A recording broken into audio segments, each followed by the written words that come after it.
Samantala, it was just June Roque scoring 11 of those 15 Perpetual points in the third. The other 4 points came from El Sano's 2 and Abis's 2. But it's just June Roque keeping the Altas in it. But to start the fourth quarter with a turnover, it's not something that you want if you're Mike Sagigin.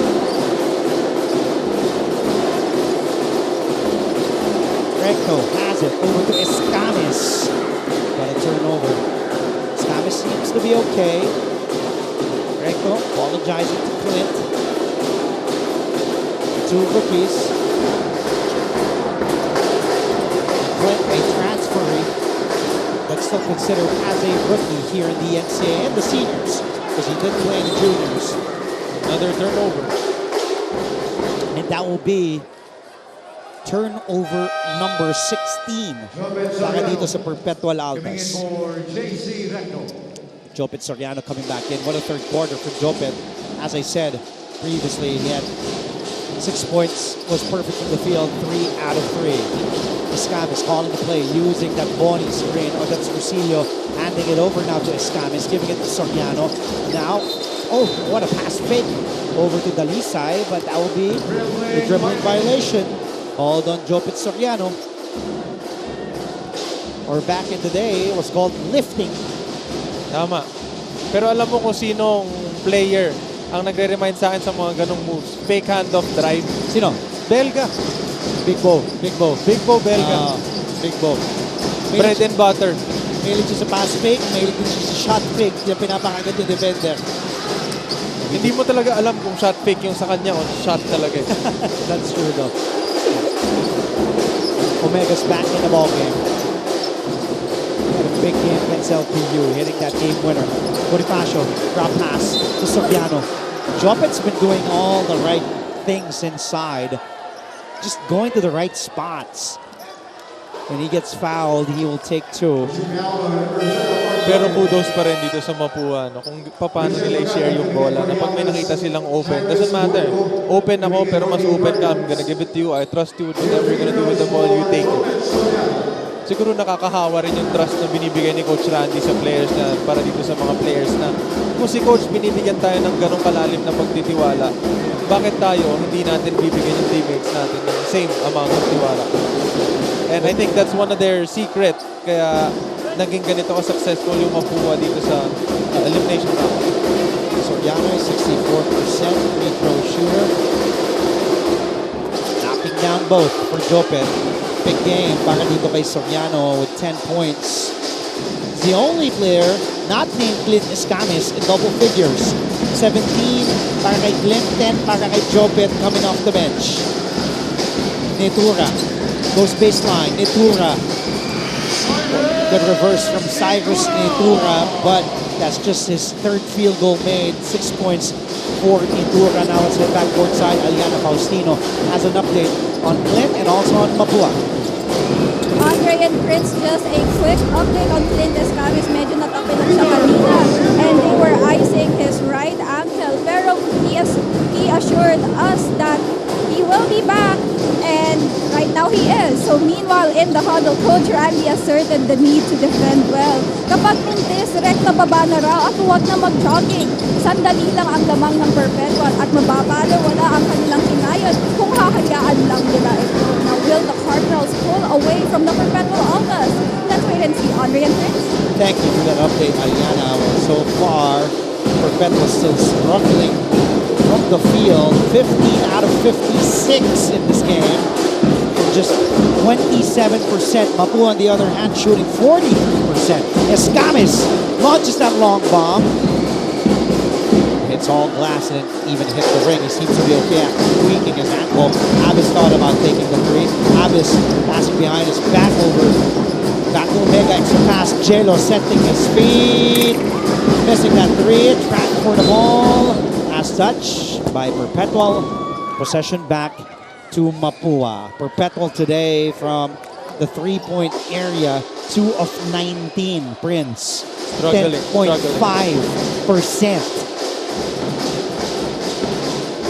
And they are the last team in the three-point field goal percentage department, shooting 20% for the whole season. Going to the miss. Kasi ang laro naman talaga ng Perpetual is their inside game.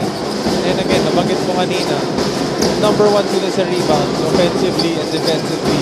Bakit? Ibig sabihin, hindi nila ma-shoot yung tira nila. Kaya sila nakakakuha ng rebounds. And they're struggling right now and they're trying to find ways on how nila makukuha yung mga points na kulang sila. But at the same time, they're giving Mapua easy baskets. Another easy basket there para kay Warren Bonifacio.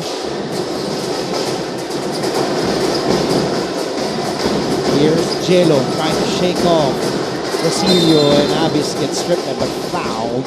Now let's head to the other side of the fence. This time, Mickey Santos will give us an update on the Perpetual Altas. Mickey. Dear Prince, I got the chance to listen to the huddle session of the Perpetual Altas earlier. At kahit napaos ang isang coach Mike sa gigit ay hindi ito naging hadlang para patuloy na paalalahanan ng kanyang mga manlalaro na huwag sumuko hanggat hindi pa tapos ang laro. Don't just rely on switching alone and you have to make your shots on the court. At kung magsisisi daw sila bukas na hindi nila nagawa ang kanilang gusto ngayon, ay ano pa daw ba ang hinihintay nila? Ngayon ang laban, kaya ngayon kayo lumaban. Yan lamang para sa Altas. Balik sa inyo, Andrew and Prince. Maraming salamat, Mickey. Well, there's still time left. 5 minutes, under 6. But it's a 22-point lead as Christian Pagaran now is at the line. He is an 82% free throw shooter. Gets that first one. Prince, now, I ask you, the confidence is not there anymore because you haven't been hitting shots, but you still have time to fight for a spot in the Final Four because your chances will be bleak if you lose this one, and by the looks of it, you're down 20. What do you have to do if you're Perpetual, you're Mike Sagigan and the Perpetual Altas? Again, you're gonna just want it more. Pero that's gonna be tough. Especially yung Mapua, nakikita natin kung gaano nila talaga kagusto i-secure yung twice to beat na spot nila since the beginning of this game. Ganon sila ka-aggressive both on offense and on defense. Pagaran missing that 3, and that will be another 3 missed by the Altas. Count that as miss number 18. 2 out of 20 from 3-point range. Ang Perpetual, just 20. I'll make that 10%. Abis, head to the bench. Roque is back in. He joins Omega, Nitura, Cazon, and Pagaran. Bonifacio missing his last 2 perimeter jumpers.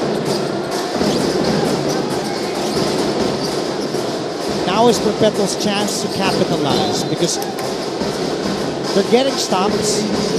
Mapua shots also not falling the past few trips. But the thing is, hindi din makashoot itong Perpetual. Again, nabanggit mo kanina na dapat yung Perpetual, kung makakashoot sila, makakuha sila ng stop. But the thing is, the thing that's been happening since the beginning of this game is, that's what Mapua's been doing. They're making baskets, and they're the ones stopping Perpetual from making baskets. That's why their lead got this big. Big china-challenge ngayon ni Coach Randy kung sino nga ba ang huling nakahawak ng bola bago lumabas. Paulo Hernandez says, let's go to the replay. It wasn't me. Ito, Nitura will give it, and then Hernandez and That's Roque. a close call. That's a close call. So it's either Paulo or June Roque ang huling nakahawak ng bola doon. And our crew chief, Harry Santos, there once again, accompanied by Armin Gomez. Pero parang siguradong sigurado Si Paulo, no? Hernandez, Kita mo, Oo, yeah. na He hindi siya yung last touch. was adamant. He was just really, kumbaga, yun yung itsura ng isang inosenteng tao na hindi ako yung huling nakahawak. And again, based dun sa nangyari and kung paano yung tiwala ni Coach Randy sa kanya, binigay naman niya agad yung review. True enough. Of the Mapua Cardinals, successful. So it is a successful coach's challenge for Coach Randy and Mapua. Another bad break para dito sa Perpetual. Cuenco crosses the timeline off to Paulo Hernandez. Bonnie says, let's execute properly. Gives the screen to Paulo. Escames is at the left wing. Hernandez looking at the clock. Ooh, the foul. Bonnie not rolling to the basket. That's a miscue. Roque underneath to Pagkaran. Good pass mula kay June Roque. So kung ikaw ang Perpetual, tsaga-tsagain mo lang. 4:27 to go. Down by 18. And you know this, Prince. 4 minutes is an eternity in a basketball game. Hernandez will let that one fly. Bullseye! Para kay Paulo Hernandez. Again, I will reiterate Paulo Hernandez's game. Kahit 0-3, 0-5, 0-10, he will chuck it. And finally hitting that one. Before that shot, Paulo was 0 out of 3. Andre, pinag-usapan natin kanina to si Paulo Hernandez na despite having a bad night sa umpisa, at the end of the day, makakuha siya ulit ng open, ititira niya. And gano'n na lang din yung tiwala sa kanya ni Coach Randy. And this guy proving us wrong na doesn't matter. Doesn't matter if he makes it or not. Basta yung susunod niya na tira, ang mindset niya, papasok to. Here's Escames going to Paulo for that dead shot 3. Getting his first basket made for Paulo, 3 points. But he's just a valuable piece para sa run itong Mapua this season because he does so many things. He's just that versatile. Can bring the ball across the timeline, put the ball on the floor, good defender, can rebound. Kaya kahit nag-limit si Paulo, ilalagay pa rin ni Coach Randy sa sahig si Paulo. Meanwhile, a steal by Jello against Recto, puts it up. Omega offensive board. But that will be a foul called on Mark Omega. 3 minutes remaining. Carlo Ferreras now checking in for Cyprus Nedura. We're not sure if Coach Mike Tagigit will give Cyrus a breather or talagang ilalabas nila for the rest of the game. 3 minutes remaining. Barkuma is also in, replacing Mark Omega. So this is a smaller lineup to keep up with Mapua's speed. All Mapua's lineup is composed of Escames, Hernandez, Recto, Cuenco, and Soriano. No Bonifacio on the floor. It's a little bit fast here. Hernandez fires another 3. That time a miss. Soriano offensive board. Soriano underneath. Difficult shot. And a miss there for Jopet. Tumatakbo ang Perpetual. Ferreras. Out to Razon. To the wing to Barkuma, who drives, gets the basket, and one. And Mike Sagigit already on the hard court. Talking to Roque, Razon, and Ferreras. Ito yung drive ni Barkuma. And that was just smart for Peter Pan to know, I can beat Soriano in the foot race. I will lead this big guy and drive all the way to the basket. Making sure to maximize the mismatch. I remember Peter Pan having that big season 97. He's been limited to some minutes. Ooh, nobody home there. Easy basket for Mapua, and that's what you don't want if you're Perpetual, because you're trying to have a little run here of your own, and then you leave Morenos.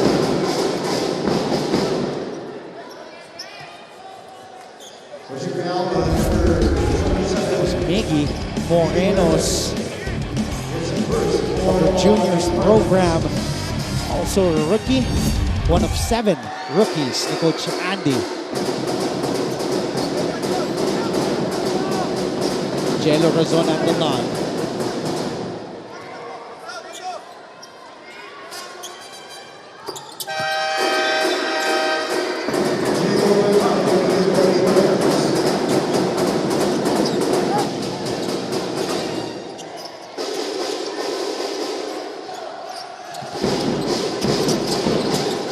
Jacob Bancale also now in for the first time. Last 2 minutes. Basket counts para kay Christian Bagaran.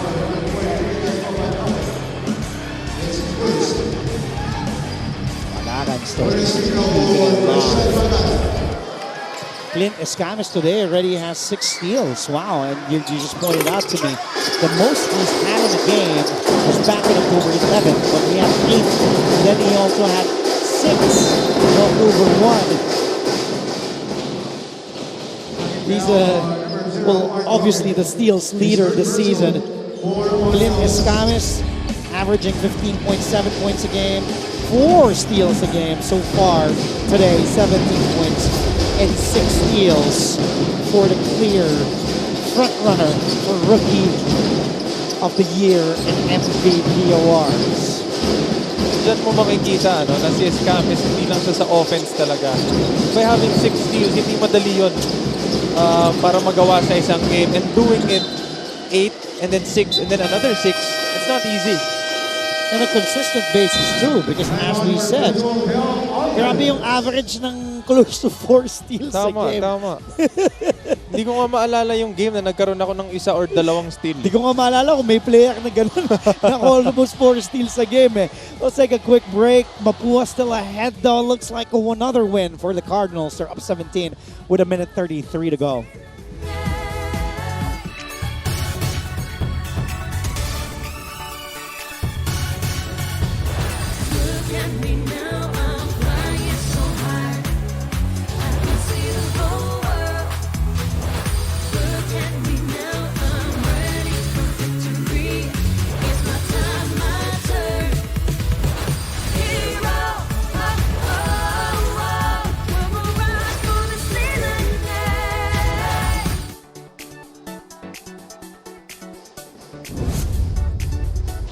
Coach Randy Alcantara and the Mapua Cardinals. What a season.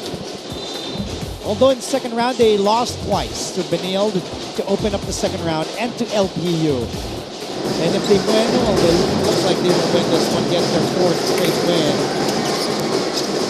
But that will just put a stop. Well, they already are assured of a spot in the Final Four. That is pretty much sure.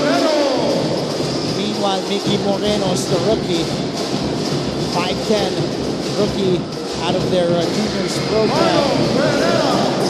4 points finals from Emas. Well, these are actually parang ano na to eh, second and third units na to ng Mapua, although Perpetual still fighting. Razon lets it fly, no. But going back, Prince, itong Mapua, talagang inahabol nila ay yung twice to beat advantage. That is really what they're gunning for. Again, nabanggit mo nga na huling championship nitong Mapua, si Coach Randy 1991, 32 years ago. Yes, and having said that, gusto ni Coach Randy ma-secure yung twice to beat para chances are, kung sino man yung makakatapat nila sa Final Four, kailangan talunin sila ng 2 beses para umadvance sa finals. And sila, kailangan lang nila manalo ng 1.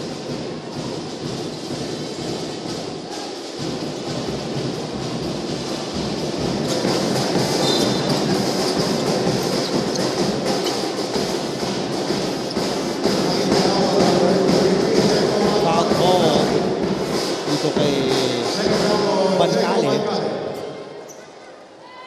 It's Jacob Bancale, also one of the rookies. Played in the Sasafi Juniors, 5'8" point guard. Ray Barkuma, Peter Pan. Missing that free throw. So 25 seconds to go. It's pretty much safe to say this will be win number 13 para sa Mapua pero hindi ka pa rin pwede makasiguro dito, Prince, dahil after today, Mapua will still face Arellano and then JRU, who just won yesterday against Emilio Aguinaldo College na gusto din umakyat dito sa team standings at malay mo baka makakuha pa ng one of two spots in the top two. But of course, they want to secure their spot at JRU in the Final Four. Ito naman Perpetual, they will drop now to 8 and 8 tied with EAC, meaning they have to win their remaining games against EAC, against San Sebastian and Perpetual, and also hope that the other teams like San Beda, JRU, and Benil drop their games. Because if Perpetual and EAC win their remaining games, they will be up to 10 and 8. They will finish the elimination round at 10 wins and 8 losses. San Beda now has a record of 8 and 6. Mamaya, papakita natin on our screens, baka mas malinaw. But looking ahead, Prince, how big of a win is this para sa Mapua? Just really securing, not leaving anything to chance, not giving a team that's hot in the second round, the Perpetual Altas, any confidence to get a rhythm. And syempre yun, ayaw mo masilat dito if you're Mapua. Tama. And syempre, gusto nila syempre iset din yung tone papunta dun sa Final Four. And alam naman natin na pag nanalo sila dito, matutulungan sila ma-secure yung twice to beat advantage nila. And papasok dun sa Final Four, ayaw rin siguro nito ni Coach Randy magkaroon ng game na kung saan makikita ng kalaban na parang tinitake for granted nila yung situation nila. And if they won by one in the first round meeting on October 21, it is a far cry today because they just really dominated Perpetual. Final score is 69-53. Their biggest lead went up to 22. They want to put that exclamation point, also send a league-wide message and say, ito na naman yung night-night. Ginawa kahapon ng Jerry, ginawa din ng Mapua. But Mapua, they wanna, tell everybody, we're for real. We mean business. We want that chip. 69-53 is the final score. The Cardinals getting ready to sing their school hymn.